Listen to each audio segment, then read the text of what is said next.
Hi hello friends, అందరూ బాగున్నారా? నేను మీ లక్పతి మీ ముందుకు వచ్చేసాను. ఈ రోజు మనం బిర్యానీలో వాడే గ్రేవీ ఎలా తయారు చేసుకోవాలో తెలుసుకుందాం. ముందుగా నేనైతే 3 కిలోల పల్లీలు, 1 కిలోన్నర నువ్వులు, 1 కిలో కొబ్బరి తీసుకొని బాగా కొబ్బరి అయితే కట్ చేసి మంచిగా ఇక తర్వాత పక్కన పెట్టేసాను. పల్లీలు ఫ్రై చేసుకున్నాను. ముందుగా అయితే నేను పల్లీలు ఫ్రై చేసుకుని తర్వాత నువ్వులు ఫ్రై చేసుకున్నాను. నువ్వులు ఫ్రై అయిపోయిన తర్వాత మన కొబ్బరి ఫ్రై చేసుకున్నాను. కొబ్బరి ఫ్రై ఈ అన్ని మొత్తం కలిపి బ్రౌన్ కలర్ లో లేకపోతే నల్లగా అయితే గ్రేవీ తర్వాత ఫ్రై చేసుకొని మనం పక్కన పెట్టుకున్నాం. సలారైన తర్వాత మన పల్లీలు అయితే పొట్టు తీసేసి మంచిగా కడిగి సైడ్ లో పెట్టుకున్నాం. తర్వాత పచ్చిమిర్చి, కారం 1/2 kg అంతా ఫ్రై చేసి పక్కన పెట్టుకున్నాను. బౌల్ తీసుకున్నాను. మళ్ళీ బిర్యానీ ఆకులు, ఇలాచీలు, లవంగం, సాజీరా, దాల్చిన చెక్క, ఇక ఆవాలు, జీలకర్ర, మెంతులు అన్ని వేసేసి అవి కూడా సైడ్ లో పెట్టుకున్నాను. తర్వాత ఒక గిన్నె పైన పొయ్యి ముట్టించి ఒక గిన్నె పెట్టేసాను. అందులో ఆయిల్ వేసేసాను. మసాలాలు వేసేసి ముందుగా కట్ చేసి పెట్టుకున్న ఉల్లిగడ్డ, ఇక మన కరివేపాకు, బజ్జిమిర్చి అయితే వేయలే. ఉల్లిగడ్డ ఫ్రై దాకా బజ్జిమిర్చి వేయలే, అందుకని సైడ్లో పెట్టుకున్న తర్వాత అల్లం వెల్లిగడ్డ పేస్ట్ వేసేసానండి. అల్లం వెల్లిగడ్డ పేస్ట్ వేసేసి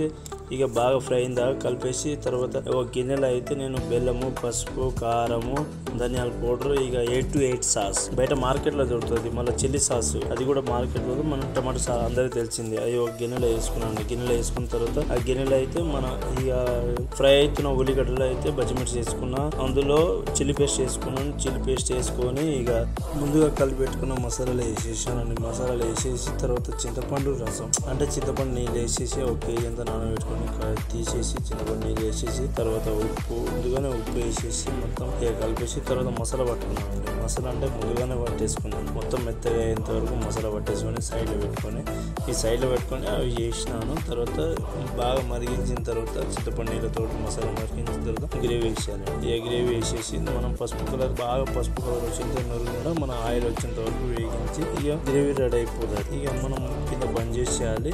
బాగా టైట్ అయిన తర్వాత గ్రేవీ బంద్ చేస్తే మన గ్రేవీ రెడీ అయింది. Gravy ready. ఇంతకు మా హోటల్ పేరు దసరా చింతలగుట్ట.